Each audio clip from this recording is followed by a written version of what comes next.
Bienvenidos a Club de Prensa en NTN 24. Transmitimos desde Washington, a 3 cuadras de la Casa Blanca. Y no olviden ustedes que al final de este programa, si lo quieren ver completo o quieren ver a partes, lo pueden encontrar en nuestra página de Facebook o por nuestra cuenta de Twitter. Y el audio, el podcast está en SoundCloud. Les doy la bienvenida a los invitados a este programa. En primer lugar está aquí Juan Felipe Celia, que es el director asistente para las cuestiones de América Latina de The Atlantic Council, uno de los centros de pensamiento más conocidos de esta ciudad. Bienvenido a esta mesa, Juan Felipe. Gracias. Beatriz Pascual, periodista española y corresponsal de la agencia de noticias EFE, bienvenida también. Muchas gracias. Y Pepe López Zamorano, corresponsal jefe de la agencia mexicana de noticias Notimex, bienvenido a esta casa. Gracias. Más adelante hablaremos de Germán Larrea, el segundo hombre más rico de México. A propósito, estábamos viendo en una discusión aquí fuera de cámara sobre los salarios de los presidentes latinoamericanos, sobre cuánto gana un presidente. Y hay una nota de BBC Mundo que dice que el que más ganaba, hasta hace pocos meses, era el presidente de Guatemala, $19.300 mensuales. El que menos ganaba era Evo Morales, o debe ser Evo Morales, con $393. Y en el segundo lugar estaba el presidente de Chile, gana $14.900. Más adelante el de México, $13.750 mensuales. Luego el de Colombia, $11.500. Y uno se pregunta, claro, un sueldo de $19.000 o $15.000 es un sueldo alto, pero uno no sabe si hay un presidente que se gane $5.000, aunque es verdad que tiene transporte, tiene avión, es un sueldo muy alto, ¿no? Porque uno no sabe si eso promueve un poco la corrupción. A mí me sorprendió la manera en la que vive el expresidente de Uruguay, Pepe Mujica. Un reportaje después de dejar el poder. Vive en un lugar, verdaderamente lo definiría como una covachita, sí, donde la cocina es a la vez el comedor y es la sala, tiene un Volkswagen, no tiene tierra firme en su casa. Realmente ese es verdaderamente un hombre consecuente con su posicionamiento político. Eso sí me sorprendió muchísimo. Es curioso eso. Beatriz Pascual, ¿algún comentario sobre el perrito? Es que me venía a la cabeza el perrito que tiene con 3 patas por ahí andando. Sí, no sé, que le hace compañía. Sí, me parece entrañable. Sí. Bueno, primer asunto, Juan Felipe, tiene que ver con su país y el mío, que es Colombia. Hubo elecciones presidenciales el domingo pasado, en la primera vuelta. En esa jornada electoral quedó en primer lugar Iván Duque, el candidato de la coalición de los expresidentes Uribe y Pastrana, que obtuvo el 39% de los votos. En segundo lugar quedó Gustavo Petro, exalcalde de izquierdas de Bogotá, con el 25% de los votos. En el tercer puesto Sergio Fajardo, muy cerca de Petro. Fajardo fue alcalde de Medellín con el 23,7% de los votos. Y más abajo, Germán Vargas Lleras, ex vicepresidente de la República, con el 7,2%, y muy detrás, Humberto de la Calle, ex jefe negociador de paz con las FARC, con el 2,06% de los votos. En síntesis, Duque logró 7,5 millones de votos, Petro 4.800.000, Fajardo 4.500.000, Vargas Lleras 1.400.000, de la Calle 399.000. Y ahora viene la discusión sobre ¿a quién le va a quedar más fácil entre Duque y Petro, que pasaron a segunda vuelta y que tendrá lugar el 17 de junio? ¿A quién le va a quedar más fácil conseguir votos para ganar las elecciones? Algunos consideran que para que uno pueda resultar vencedor en esos comicios requiere más o menos 9 millones de votos, 9,5 millones de votos, con lo cual a Duque le faltarían 1,5 millones o 2 millones de votos. En cambio, Petro tendría que duplicar la votación. ¿Qué ha ocurrido hasta ahora? Se dice que la mayor parte de los votantes de Vargas Lleras, que obtuvo 1.800.000 votos, se irán para donde Duque, con lo cual, en teoría, Duque tendría resuelto el asunto. Pero eso no es tan sencillo. Y por otro lado, Sergio Fajardo, que está en el centro y que obtuvo, como digo, 4,5 millones de votos, tiene una gran cantidad de seguidores y no se sabe ellos para dónde irán. Muchos consideran que un porcentaje importante respaldarán a Gustavo Petro, el exalcalde de Bogotá. Son además dos posturas ideológicas distintas. Duque es un hombre de centro derecha, Petro es un hombre de izquierdas. ¿A quién le quedará más fácil seducir a esos votantes que están por ahí y enamorarlos? Juan Carlos, en términos de seducción de los votantes, yo creo que Gustavo Petro tiene más potencial de convencer a nuevos votantes, particularmente algunos de los de Sergio Fajardo. Pero, por ejemplo, el grupo de Sergio Fajardo, los votantes es un grupo muy homogéneo, muy heterogéneo. Sí. Entonces hay gente, porque siendo Fajardo un candidato de centro, hay gente que piensa, yo nunca votaría por Duque porque nunca votaría por Uribe, y hay gente que dice, yo nunca votaría por Petro por X y Y razón. Entonces, en términos del juego matemático, aquí Iván Duque tiene todas las de ganar, porque digamos, Germán Vargas sacó 1,5 millones de votos, básicamente, y eso es un voto que, digamos, no cabe ninguna duda que ese voto no va para Gustavo Petro, porque Germán Vargas, digamos, también es de centro-derecha, entonces electoralmente, digamos, esos votos, muchos de esos probablemente se haga una alianza con Duque y le queden a su candidatura. Y entonces tiene el reto Gustavo Petro de, digamos, seducir a esos 4,5 millones de votantes que votaron por Sergio Fajardo, pero muy probablemente Sergio Fajardo, él había dicho, ni con Duque ni con Petro, y se reconoce a Fajardo que es un hombre muy consecuente. Y él no va a decirle a sus votantes voten por Petro o voten por Duque.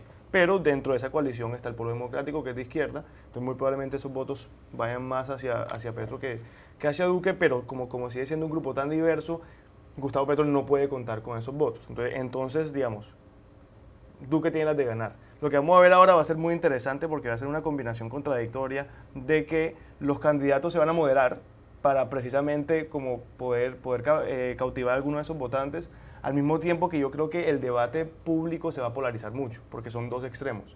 Entonces, digamos, ya Iván Duque ha dicho que él tiene, digamos, enfatizando que él respeta los derechos de las minorías, que ha sido un tema, digamos, de preocupación para los votantes de Sergio Fajardo, gente más de centro-izquierda, y Gustavo Petro ha dicho que ya no va a impulsar una Asamblea Nacional Constituyente, que también preocupaba a mucha gente. Entonces, ellos se están moderando para poder, digamos, como captar esos votos, pero al mismo tiempo son siendo ellos dos los extremos de este espectro político, mientras en la primera vuelta vimos un pluralismo donde habían candidatos de centro-izquierda, centro-derecha, derecha-izquierda, y se vio como que la polarización no estaba tan profunda. Creo que eso se va, digamos, a profundizar ahora, porque una cosa que a mí me parece interesante es que tanto de izquierda como de derecha tienen argumentos, válidos o no, ya eso es otra cosa, pero tienen argumentos de por qué Colombia se va a volver la próxima Venezuela en una presidencia de Iván Duque y una presidencia de Gustavo Petro. Y eso te demuestra, digamos, la visión trágica que alguna gente tiene de la política, que gana la política de los extremos, la política del miedo, donde básicamente me están diciendo que por lado y lado vamos a terminar mal. Y ese debate público tan polarizado es muy preocupante. Sí, algunos dicen que esta campaña puede ser una especie de campaña del miedo. Unos votarán por el miedo a Uribe, otros votarán por el miedo al castrochavismo, que han llamado y han dicho que Gustavo Petro sería más o menos eso, vaya uno a saber. Beatriz Pascual. Me parece muy interesante la paradoja que menciona Juan Felipe con el tema de que los candidatos de los extremos ahora tienen que buscar el centro y moderarse, ¿no? Creo que, como muy bien menciona, todos los votos de Polo Democrático pueden ir, que son los que apoyaron a Fajardo, pueden ir hacia Petro. De hecho, ayer ya Iván Cepeda, que es un senador de Polo Democrático, dijo que iba a apoyar a Gustavo Petro, que era la única opción para conseguir un gobierno de la paz, un gobierno que consiguiera cambios sociales y además que luchara contra la corrupción. Pero claro, Iván Duque lo tiene muchísimo más fácil, o sea, no solo por los votos de Vargas Lleras, sino porque creo que también va a conseguir el apoyo del Partido Liberal, que bueno, no consiguió muchísimos votos esta vez con Humberto de la Calle, pero sí que su padre, Iván Duque Escobar, fue una figura muy importante dentro de la política colombiana y puede que, ¿no?, que de alguna forma... fue un dirigente liberal. Fue un dirigente liberal y de alguna forma logre esos pequeños votos que a lo mejor le quedarían pendientes y que van sumando porque ha salido con una ventaja muy grande. Aquí lo que está claro, Pepe, es que los dos candidatos se escoraron, se fueron a los extremos antes de la segunda vuelta y ahora en la segunda vuelta están mirando el centro. ¿No pasa eso mucho aquí en Estados Unidos, que los candidatos en las elecciones primarias están siempre en los extremos y después tratan de conseguir el voto del centro? Absolutamente. Bueno, es verdad que en el caso de Donald Trump sería distinto, pero... En el caso de Donald Trump empezó a la derecha y se ha hecho más a la derecha, ¿no? Sí, evidentemente. Se dice que en Estados Unidos las elecciones se definen en el centro político y aparentemente en el caso de Colombia de alguna manera también se van a definir ahí. Lo que a mí no me queda claro como observador externo es hasta qué punto realmente hay un esfuerzo tanto de Duque como de Petro, de acercarse a ese centro político. Yo hasta el momento, por lo que he leído de cómo está el proceso, básicamente están manteniendo sus posiciones en espera de que los que están más al centro se unan a ellos y no necesariamente ellos unirse al centro, ¿no? Y dentro de esta lógica, ¿no?, digamos en matemática o aritmética política en papel, pues tendría mucha lógica que los candidatos que se inclinan hacia la derecha, como Germán Vargas Lleras, por ejemplo, se inclinara hacia Duque y por el otro lado que Fajardo y De la Calle se alinearan con Petro. Sin embargo, para desgracia de Petro, ¿no?, son una suma de voluntades y es muy complicado, a pesar de que hay análisis que dicen que el voto de Petro de Vargas Lleras es mucho más disciplinado y que pudiera orientarse con Duque, y que el de Fajardo, bueno, más heterogéneo, por lo tanto es mucho más difícil, más complicado hacer cálculos de qué porcentaje realmente se sumaría a Petro. Me da a mí la impresión que el tema de la paz va a ocupar un lugar importante, porque tanto Petro como Fajardo han dicho que respetarán los acuerdos de paz. La posición más escéptica definitivamente ha sido la de Iván Duque. Entonces yo no sé hasta qué punto esta segunda vuelta va a ser un referendo también de eso, ¿no? No solamente de personalidades, de posicionamientos programáticos e ideológicos que muchas veces los votantes no tomamos tan en consideración, y hasta qué punto realmente creemos que va a ser el candidato que lleve a cabo la mejor gobernabilidad posible dentro de una lógica de pacificación. Bueno, cambio de asunto, Pepe, y además quiero seguir con usted. En México el segundo hombre más rico es el señor Germán Larrea. El primero es Carlos Slim, que es uno de los 5 o 10 hombres más adinerados del mundo. Larrea es propietario de una gran cantidad de minas en ese país, y además el Grupo México, que es el que él encabeza, tiene más de 30.000 trabajadores. Él dice que son alrededor de 50.000, pero según los datos de los medios de comunicación son 31.000. Bueno, el señor Larrea, de cara a las elecciones presidenciales que tendrán lugar el próximo 1 de julio, el presidente que reemplace a Peña Nieto se posesionará el 1 de diciembre, les envió una carta a sus empleados diciendo que ellos deberían votar contra el modelo económico populista. Y aquí se está refiriendo al candidato que está encabezando las encuestas con una gran ventaja sobre el segundo, que es Andrés Manuel López Obrador, quien fuera alcalde del Distrito Federal de la capital mexicana, y quien fuera candidato presidencial en 2 ocasiones y por supuesto derrotado ambas veces, y que además tiene una ventaja como de 20 puntos. Con respecto a Ricardo Anaya, que es el número 2, que está corriendo, que está en esta competencia a nombre de una coalición del PAN, el PRD y un Movimiento Ciudadano. Más atrás en las encuestas está José Antonio Meade del Partido Revolucionario Institucional, el PRI. Aquí la pregunta es, ¿puede surtir efecto una carta de estas a los empleados? Y en segundo lugar, ¿no se le fue la mano al señor Larrea? Porque pues que a uno el jefe le esté diciendo por quién votar o por quién no votar, ¿no se le fue la mano? Bueno, va a tener un impacto, no sé en qué sentido va a ser ese impacto, ¿no? Llamó la atención porque Germán Larrea es considerado uno de los empresarios no solo más ricos, sino también más reclusivos de México. No es afecto a la escena pública, a los reflectores. Por ejemplo, si lo contrastamos con Carlos Slim, una figura muy pública, una figura que dio su rueda de prensa para exponer sus puntos de vista sobre la campaña, que lo vemos en eventos públicos. Germán Larrea no es ese tipo de empresario mexicano. Entonces llamó la atención que mandara esta carta justamente en un momento muy importante del proceso electoral, y aunque no menciona expresamente a Andrés Manuel López Obrador en la carta que se hizo pública, sí habla obviamente en contra del populismo. Entonces obviamente el dardo es muy claro, porque si hay uno de los candidatos que se ha identificado con las posiciones populistas es Andrés Manuel López Obrador. Ahora, tiene mucho sentido, digamos, desde el punto de vista de los empresarios que se defiendan, porque es verdad que López Obrador los ha convertido, especialmente a los grandes empresarios, ¿no? Aquellos que él dice que son los que trafican con influencias y son de alguna manera beneficiarios de las componendas del poder político, los ha convertido en el villano de la película, ¿no? Entonces, en los que un empresario, ¿no?, ejerciendo sus derechos políticos, porque ser empresario no te conculca tus derechos políticos, exprese un punto de vista, obviamente pues debería verse como algo natural. Lo que llama la atención, además del hecho de que sea Germán Larrea, es que no es el primero. Me parece que un medio informativo mexicano lleva ya la cuenta y ya son 8 empresarios mexicanos que están alertando, ¿no?, de esta posibilidad de regreso al populismo, regreso al pasado, este estado benefactor, ¿no?, donde un estado defina las inversiones, conduzca la política industrial, defina los salarios, etcétera, porque obviamente temen que eso va de alguna manera a diezmar el concepto de la libre empresa, la sociedad de mercado, reformas que en México han costado muchos años, muchos esfuerzos de alguna manera para venir atrás de ese modelo estatista que había, digamos, en la época de los 70s, 80s, con López Portillo, por ejemplo, que estatizó la banca, ¿no?, etcétera, etcétera. Entonces yo creo que hay una lógica de que los empresarios participen en el debate político. Lo que no se me hace tan lógico es que este debate se vuelva entonces un debate de personas, ¿no?, de por qué lo hace o por qué no lo hace. Finalmente son ideas. Los empresarios también han sido críticos de otros candidatos, ¿no?, incluso del propio gobierno mexicano, ¿no? Han dicho que, por ejemplo, no ha resuelto el problema de la seguridad, etcétera. Entonces, Me parece que eso enriquece la conversación. Y me llamó también la atención, ya para muchas llamadas de atención, es que el tema de Germán Larrea no ocupó tanto espacios en la prensa mexicana. O sea que básicamente ya es... La prensa extranjera sí, pero la En mexicana la prensa extranjera sí, pero en la mexicana no. Porque ya es un poco normal que se dé esta confrontación entre López Obrador y los empresarios justamente a un mes. Así que va a ser interesante también qué respuesta ocurre y cómo se da este elemento, este factor en el último debate presidencial que va a ser en el mes de junio. Don Felipe sería.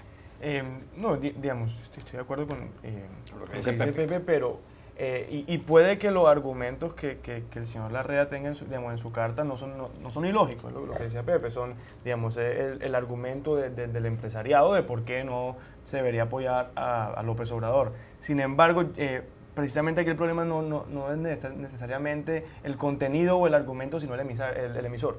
Digamos, no sé si el segundo hombre más rico de México sea el mejor emisor para este tipo de mensaje, porque, digamos, en la retórica de López Obrador eso juega mucho, que es digamos, como esa... Ahí están los empresarios en contra claro, del pueblo. entonces, digamos, o sea, que en su opinión le está sumando votos a López Obrador la carta de la... No podría decir eso, pero le queda así como anillo al dedo, y ya él respondió diciendo, claro que Germán Larrea se opone a una candidatura mía porque él se ha beneficiado del modelo neoliberal, etcétera, etcétera, que es digamos, el mensaje principal, de los mensajes principales que impulsa López Obrador. Entonces puede que en ese digamos, intento suyo por convencer a algunos votantes de que López Obrador no es la solución, haya jugado precisamente digamos, en lo que López Obrador sobresale, que es ese mensaje un poco confrontacional. Beatriz Pascual.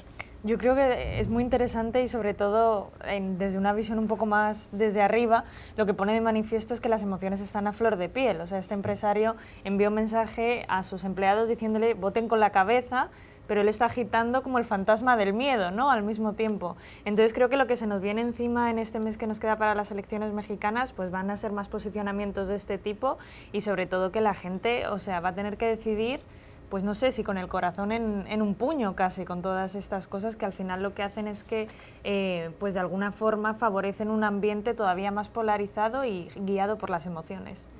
Ya regresamos a Club de Prensa. Volvemos a Club de Prensa en NTN 24 desde Washington. Beatriz, hay noticias de la OEA, de la Organización de Estados Americanos, y de Venezuela. La OEA además queda también a pocas cuadras de acá. Y la noticia la ha publicado la agencia EFE en un texto escrito por usted y aparece divulgada en varios periódicos del mundo.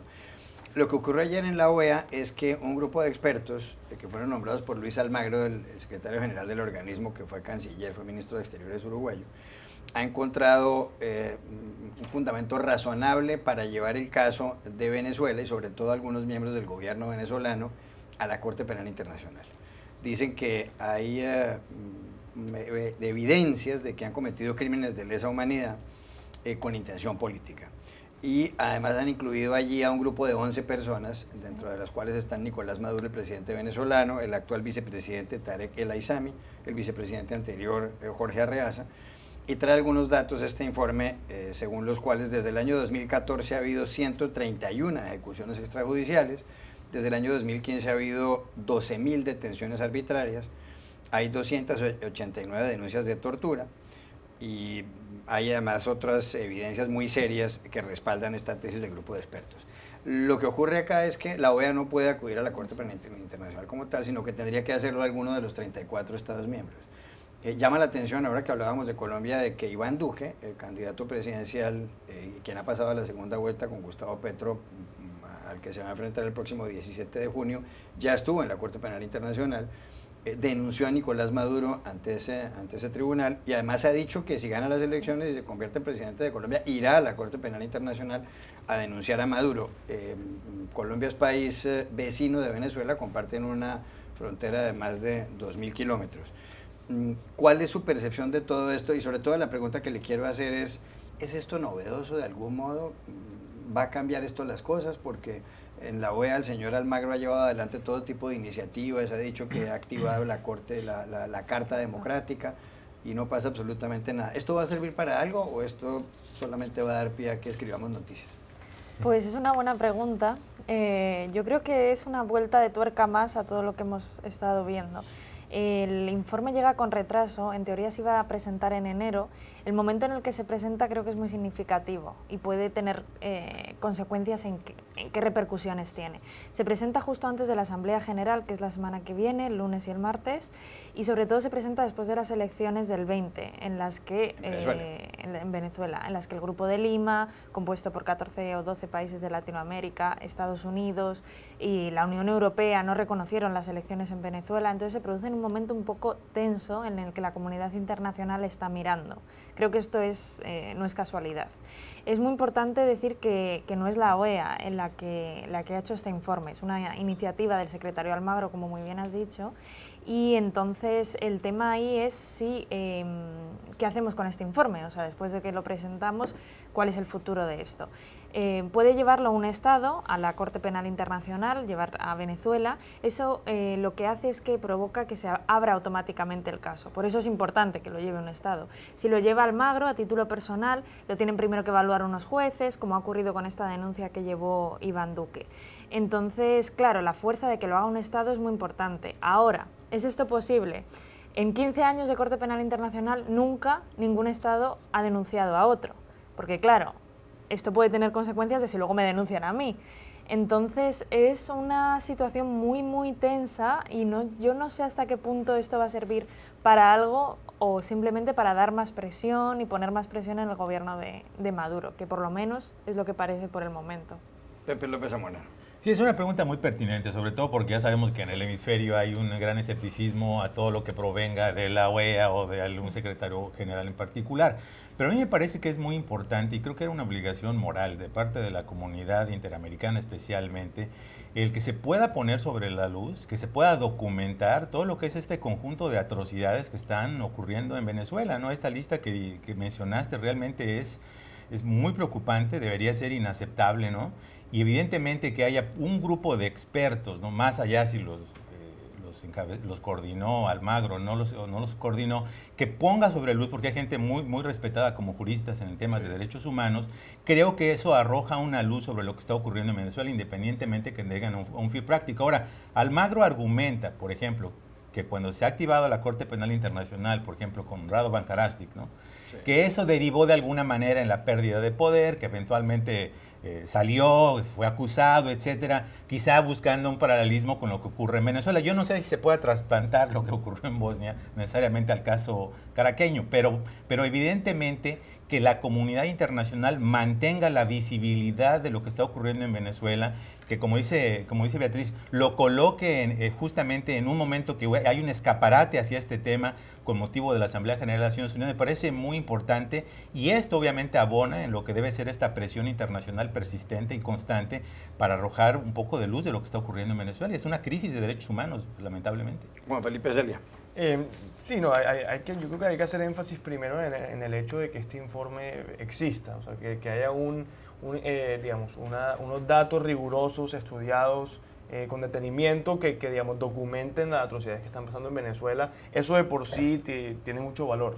En cuanto a consecuencias prácticas, la gente ha hablado de un efecto de disuasión, digamos, para la fuerza pública en Venezuela, que digamos, se fuesen a presentar protestas nuevas, no hubiese digamos, tanta represión. Eso está por verse y pues no lo sabremos hasta que se presente la situación, y ojalá no se presente de esa manera. En cuanto al tiempo, digamos, si esto se fuese a convertir en un caso más específico, digamos, lo traiga un Estado o lo traiga el secretario Almagro a título personal, es muy difícil de saber. Si lo trae un Estado, si hay más celeridad, pero digamos, el caso de Libia se demoró una semana en deliberarse y el de Colombia duró 13. Entonces es muy difícil saber, pero algo que sí va a ser importante, independiente de lo que esto arroje, es el apoyo de la comunidad internacional. Digamos, este proceso lo empezó el secretario Almagro, si no me equivoco, en septiembre, cuando anunció que se iba a hacer un estudio para ver si habían, digamos, argumentos para llevarlo a la Corte Penal Internacional, y muchos países latinoamericanos tomaron nota, digamos, lo digo en citas, en vez de digamos, expresar su apoyo rotundo. Ahora mismo, lo que estamos viendo ahora es digamos, especialmente después del evento electoral, porque no se puede llamar elección, del 20 de mayo, una unión de la comunidad internacional, digamos, el Grupo de Lima, los Estados Unidos, la Unión Europea, que no reconocieron los resultados. Entonces, aprovechar, digamos, este momento de unificación para, digamos, apoyar esta iniciativa y otras iniciativas parecidas para así, digamos, mantener esa presión, como decía Pepe, esa presión de la comunidad internacional hacia el régimen de Maduro. En Colombia, mencionábamos ahora, Iván Duque, uno de los candidatos presidenciales, ha dicho que si él gana las elecciones en la segunda vuelta, el 17 de junio, irá a la Corte Penal Internacional y denunciará a Maduro y a la cúpula del gobierno venezolano por delitos por haber cometido delitos de lesa humanidad y crímenes graves. Pero si las elecciones las gana Gustavo Petro, ¿será que hace lo mismo? Porque Petro fue un hombre cercano a Chávez, invitó a Chávez a Colombia, admiraba a Chávez, ha dicho sin embargo que Maduro es un dictador. A Petro había gente que le decía que él era próximo también al gobierno actual venezolano, pero ha dejado muy claro que eso no es verdad, que allá lo que hay es una dictadura. ¿Será que Petro hace lo mismo o usted cree que ahí habría muchas dudas? Lo mismo no lo va a hacer, digamos. No, si hay un tema donde hay diferencias astronómicas entre Iván Duque y Gustavo Petro, que son muchos, es el tema de Venezuela. Y digamos, Gustavo Petro, la plataforma suya de política exterior habla, digamos, de énfasis en el multilateralismo y pero en el respeto a la autodeterminación. Entonces, digamos, creo que su postura sería mucho más tibia en este sentido. Digamos, Iván Duque en este caso tiene la oportunidad de ser consecuente porque él fue el que lideró ese proceso con, no sé, 150 senadores colombianos y chilenos. Entonces, como que puede ser consecuente con lo que ya ha hecho. Gustavo Petro muy probablemente, digamos, y casi que certeramente no impulsaría esa iniciativa con el mismo tipo como de contundencia y muy probablemente tomaría un rol mucho más pasivo en el mundo diplomático con respecto a Venezuela. Cambio de asunto, Beatriz, y esto es una noticia relacionada con su país, que es España, que además tiene consecuencias en las bolsas internacionales, porque España está atravesando un momento de inestabilidad política serio. Bueno, Italia también, aunque en Italia la inestabilidad es la constante, es el denominador común. En Italia ha habido 64 primeros ministros en los últimos 72 años y ahora el presidente Sergio Mattarella ha encargado a un exfuncionario del Fondo Monetario de que gobierne ese país, a ver si por lo menos logra sacarlo adelante hasta unas elecciones previstas en principio para el próximo otoño, para el mes de septiembre, para el mes de octubre. ¿Qué ocurre en España? El presidente es Mariano Rajoy, del Partido Popular, que es un partido conservador. Él ha sido jefe del Poder Ejecutivo desde el año 2011. En las últimas elecciones no obtuvo mayoría absoluta en el Congreso de los Diputados. Esa Cámara tiene 350 escaños y para uno gobernar con comodidad pues requiere 176, como es obvio, la mitad más uno. Pero el partido de Rajoy no tiene los 176, está gobernando con los apoyos en ciertos casos de otros partidos. En los últimos días se conoció una sentencia de la Audiencia Nacional, que es un tribunal donde se ventilan grandes delitos económicos, entre otras cosas, sobre lo que se llama el caso Gürtel. El caso Gürtel, y perdón por la explicación que es un poco compleja, esa palabra Gürtel quiere decir en alemán correa y todo se refiere a un empresario llamado Francisco Correa en la zona de Valencia, en el este de España. Este hombre, junto con otros miembros relacionados con el Partido Popular, el tesorero del partido, montó un esquema de lo que se llaman cajas B, es decir, de pagos que no están reportados, que beneficiaron a varias personas del Partido Popular. Al conocerse la sentencia, al señor Correa se le impuso una pena de 51 años de cárcel hace pocos días. Pues al conocerse la sentencia, uno de los partidos de oposición, el Partido Socialista en España, ha decidido poner ante el Congreso de los Diputados, para que lo voten así los miembros del Congreso de los Diputados, una moción de censura, con lo cual el señor Rajoy tendría que irse del poder. Se caería el gobierno, para ponerlo simplemente. Esto se va a llevar a cabo entre el jueves de esta semana y el viernes. Lo que pasa es que el señor del Partido Socialista, Pedro Sánchez, el secretario general, no tiene los votos suficientes. La pregunta es si esto va a salir adelante o no, porque él tiene el apoyo, Pedro Sánchez, con 84 votos, tiene el apoyo de Podemos, de Unidos Podemos, que tiene 67, y le quedarían faltando más votos. ¿Será que se va a caer Rajoy con esta iniciativa, con esta moción de censura de Pedro Sánchez o no? Me parece muy significativo las dos alusiones que has hecho al Partido Popular y al PSOE, no tienen los votos, ¿no? Entonces yo creo que la moción de censura es algo complicado, están ahora negociando a todo correr. El PSOE tiene dos opciones, o consigue el apoyo de Ciudadanos, que por decirlo de alguna forma es como centro-derecha, liberales, o consigue el apoyo de los independentistas vascos y catalanes. Claro, ahí hay muchas espinas. por el tema de Cataluña y todas estas cosas. Entonces, Pedro Sánchez está ahora mismo como un equilibrista tratando de contentar un poco a todo el mundo. Uno de los puntos claves son las elecciones. Lo que no quieren los partidos políticos, especialmente Ciudadanos, es que Pedro Sánchez llegue al gobierno, a la Moncloa, se asiente allí y luego convoque unas elecciones, porque de esa forma le sería mucho más fácil ganar. Entonces lo que quiere Ciudadanos es que se convoquen unas elecciones de manera automática. Pedro Sánchez les ha ofrecido convocar elecciones, o sea, fijar ya la fecha de las elecciones. Yo llego al poder y este mismo año convocamos elecciones, pero por lo visto Ciudadanos lo ha rechazado. ¿No le cree esa historia? No me la creo mucho, porque creo que Ciudadanos tiene unos intereses un poco extraños, difíciles de entender. No quiere de ninguna forma, porque en parte sería un suicidio político para ellos, darle el poder a Pedro Sánchez. Entonces Pedro Sánchez tiene el apoyo de la izquierda, que sería Podemos, tiene sus diputados, pero para llegar aquí hasta la mitad del hemiciclo, que son 176, necesita a Ciudadanos. Pero Ciudadanos está jugando ahí de alguna forma, yo creo que no le van a terminar por apoyar. La clave para mí está en los nacionalistas vascos, en el PNV, que no van a decir si le apoyan o no le apoyan hasta el final. Entonces vamos a estar ahí esperando hasta el final. Si prospera la moción de censura, por supuesto Rajoy se tiene que ir, sería proclamado presidente Pedro Sánchez, pero si no prospera puede haber más presión para el gobierno. El gobierno está aterrorizado, está agitando un poco el miedo de las bolsas, de que nos está subiendo la prima de riesgo. Hay analistas que lo ligan directamente con Italia, dicen que bueno, que España está cayendo en las bolsas por Italia, no por la moción de censura que se está tramitando. En España ha habido dos mociones de censuras, una en el 87 y otra en el 80. La del 80 la presentó también el PSOE, el Partido Socialista, contra Adolfo Suárez, y la perdió. La otra del 87 también se perdió. Entonces, bueno, aunque se perdieron esas mociones de censura, luego hubo consecuencias políticas. Es decir, la gane o no la gane Pedro Sánchez, el PP y sobre todo Mariano Rajoy va a tener muchísima más presión para mantenerse en el poder y lo va a tener más difícil. Ahora, el PP es muy listo y sabe cómo jugar estas cartas, no es la primera vez que se enfrenta a un debate así y puede ser que se agarre en el poder y lo tengamos hasta el final de la legislatura.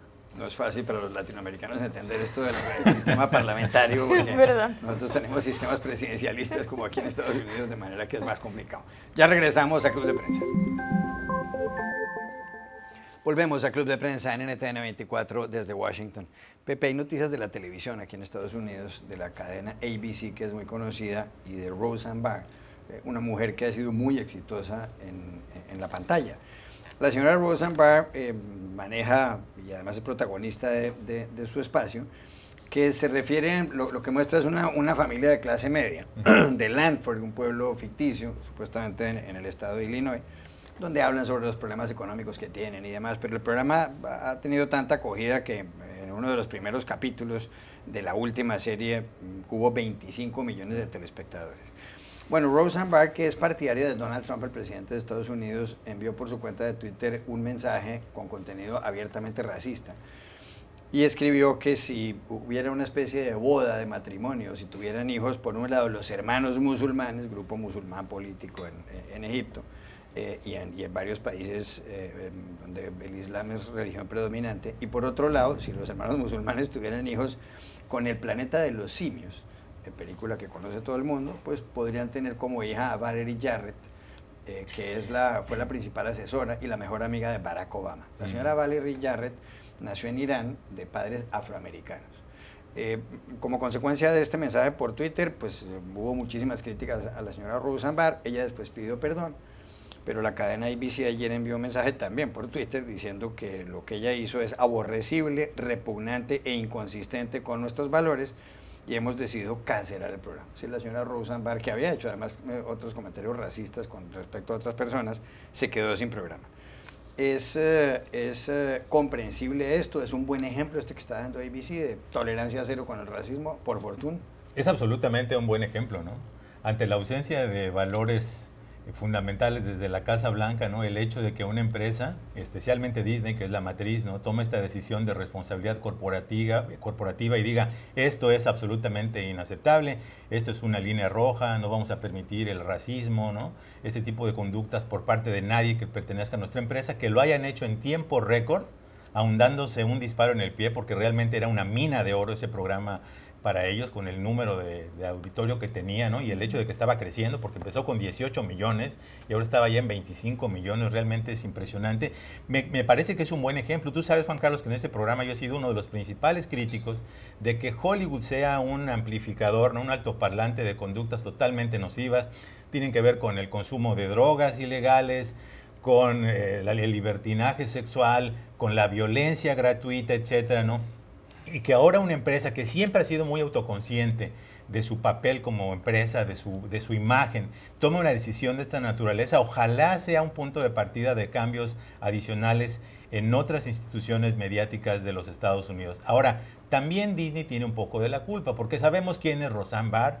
Este comentario racista no es la primera vez que lo hace, lo hizo ya también con Susan Rice, la ex embajadora de Estados Unidos en Naciones Unidas, y fue muy similar. Es una mujer muy polémica, independientemente de sus puntos de vista personales, creo que eso no debería ser el asunto, pero el hecho de que los exprese de una manera tal, de una figura pública como ella, y con un tono absolutamente inaceptable y racista, me parece que ABC sabía que estaba jugando con fuego, ¿no? Y también llama la atención que el presidente Donald Trump, que de todo comenta, ¿no? De misa y lo que fuera, en este momento se ha mantenido absolutamente callado, lo cual es muy singular, ¿no? Porque hemos visto al presidente hablando de temas absolutamente que no tienen nada que ver con la realidad, chivos expiatorios como los inmigrantes indocumentados. Ayer volvió a hablar del muro, en Tennessee, el NAFTA, etcétera, sus grandes villanos de las películas. Y cuando hablamos de temas importantes, como es, por ejemplo, el tema del control de armas de fuego cuando ha habido algún tiroteo escolar, el tema de la polarización política de esta sociedad, que él no creó, pero que él está profundizando con sus comentarios muy similares a los de Roseanne Barr cuando se refiere a las mujeres, en ese punto, el líder moral de este país está absolutamente callado, ¿no? Ojalá sea el momento en el cual justamente las empresas ejerzan de manera clara y contundente esta responsabilidad corporativa y empiecen a cambiar el tono de la conversación, haciendo ver que ese tipo de comentarios y conductas son absolutamente inaceptables. Cambio de asunto, Beatriz, porque nos quedan ya algo más de 4 minutos de programa, para hablar sobre un predicador evangélico que se llama Jesse Duplantis. El señor Jesse Duplantis ha hecho una solicitud que llama muchísimo la atención. Él tiene un programa semanal que se llama This Week with Jesse, es decir, esta semana con Jesse. Es un hombre de casi 70 años que ha fundado una iglesia en New Orleans, en el estado de Luisiana, con su esposa. Y el señor Duplantis ayer apareció en un video ante sus seguidores. Hay 109 millones de personas, repito, 109 millones de personas que lo ven en este país, un país de 320 millones de habitantes, y les ha dicho que para él poder transportarse y continuar con su prédica necesita un avión. Hasta ahora sus seguidores le han ayudado a comprar 3 aviones, 3 jets privados, y en esta ocasión él quiere un Falcon 7X, que es un avión de los que usan los multimillonarios en el mundo. Tiene alrededor de 10 sillas el avión, pero se le puede instalar también una ducha. Él dice que el avión no sería de propiedad de él mismo, sino que sería de propiedad de la iglesia. Pero además dijo la siguiente frase en el video, dijo: mire, yo realmente estoy convencido de que si Jesucristo estuviera vivo, pues no estaría transportándose en un burro, montando un burro, sino que estaría predicando el evangelio, transportándose a bordo de un avión. ¿Cuál es su percepción sobre esta solicitud que ha hecho Jesse Duplantis a sus fieles? Pues en breve me parece un sinvergüenza, porque no creo que se está aprovechando de la gente y de la creencia de la gente. No creo que tenga ninguna autoridad para decir cómo Jesús se transportaría en el mundo moderno. Yo creo que sí que se transportaría en un burro, siendo coherente con los mensajes que se hace la Iglesia de pobreza y estas cosas, aunque luego tampoco lo veamos en el Vaticano y estas cosas, ¿no? Pero me parece que se aprovecha de la gente. Creo que es algo que además, no sé, de alguna forma pasa aquí mucho en Estados Unidos, pasa demasiado. Me hizo mucho pensar en la matanza en Waco, en Texas, cuando un grupo de fieles se metieron en un rancho ahí en Texas y supuestamente cometieron suicidio colectivo cuando estaban ahí a punto de ser asaltados por el FBI. Entonces me parece muy preocupante que este tipo de conductas se sigan produciendo y que además este tipo pues pida a la gente dinero para comprarse un avión ultrasónico. Juan Felipe Celia. Sí, digamos, estos casos son los que llegan a las noticias cuando es un nivel como, tan absurdo como es comprar un jet privado de 54 millones de dólares, pero esto hace parte, digamos, de un fenómeno más profundo que es el llamado evangelio de la prosperidad, que es lo que predica gente como Duplantis y otros personajes, que básicamente la teoría, digamos, el argumento principal es, digamos, tú contribuyes y Dios te premia de acuerdo a tu contribución. Así que entre más contribuyas... Es una inversión. Como exactamente. dice Más te premia Dios y, digamos, aquí no somos ningunos para juzgar en qué pues cree la gente y la fe se respeta, digamos, muchísimo, pero el tema aquí es cuando se manipula esa fe y esas creencias, digamos, no necesariamente con ánimo de lucro, pero para ese tipo de beneficios donde, digamos, mucha gente dona todos sus ahorros. Hay John Oliver en HBO hizo un programa sobre esto y muestra una señora que, digamos, invirtió todo lo que le quedaba de su plata cuando tenía una enfermedad muy grave en el Evangelio de la Prosperidad, porque eso predica que ella le iba a recibir digamos, el beneficio médico de parte de Dios, y es un tema que los televangelistas, digamos, te lo incentivan y digamos, tratan de sacárselo a la gente, y termina teniendo consecuencias, digamos, brutales, y esa manipulación es tenaz. Pepe López Zamorano tiene 40 millones de dólares, es la fortuna personal de Duplantis. Pensé que me decías 40 segundos. No. Vea, los críticos del señor Duplantis no entienden que en los primeros 3 aviones que se compró no hay opción para tener una regadera. Es decir, ¿cómo es posible pensar es que necesita una ducha? Necesita una ducha. Es decir, ¿cómo es posible cumplir una misión evangelizadora a nivel global si no tienes un avión que tenga regadera, ¿no? Es decir, es absolutamente entendible que el señor quiera gastarse 54 millones de dólares para poder volar y llegar absolutamente fresco a evangelizar al resto del mundo. Porque ¿por qué limitarlo a Estados Unidos? Es decir, si ya esparció aquí este mensaje, ¿no?, de la prosperidad, ¿por qué no permitir que vaya a otros países en su avión de 54 millones de dólares? Ya en serio, sí me parece que es una crisis de valores un poco, ¿no?, la que hay en este país, el hecho de que todo se quiera ver bajo la óptica capitalista, ¿no? Estamos viendo que en este país un gran segmento de la población está realmente agobiada por esa crisis de valores. Estamos viendo esta crisis de opiáceos que ha generado una verdadera crisis humanitaria en Estados Unidos, especialmente con los estadounidenses blancos que tienen baja escolaridad, ¿no?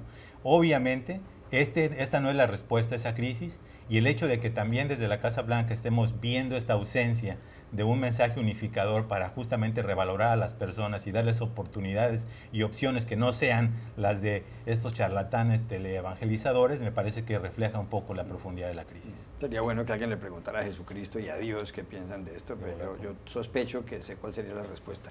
Ya regresamos a Club de Prensa. Volvemos a Club de Prensa en NTN 24 para despedirnos porque se acabó el tiempo. Gracias Juan Felipe Celia por haber estado aquí, Beatriz Pascual, Pepe López Zamorano, y a ustedes los espero mañana nuevamente en Club de Prensa.